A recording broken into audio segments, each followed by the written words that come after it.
Telangana information commission میں 4 نئے commissioners کو اپوائنٹ کیا گیا۔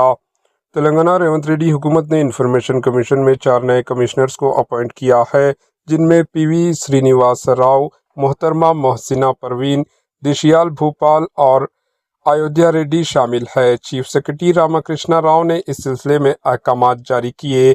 بتا دیں کہ محترمہ Mohsina Parveen greater Hyderabad municipal corporation کی سابقہ کارپوریٹر تھی۔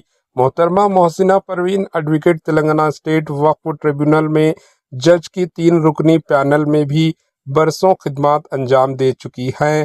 تلنگانہ حکومت نے آر ٹی آئی کمیشن میں طویل عرصے سے خالی عہدوں پر تقررات یعنی اپوائنٹمنٹس کرتے ہوئے 4 نئے کمشنرز کا اعلان کیا ہے۔ یہ تمام کمشنر اپنے عہدے کی ذمہ داری سنبھالنے کے بعد 3 سال تک خدمات انجام دیں گی۔ Bureau report, H N news.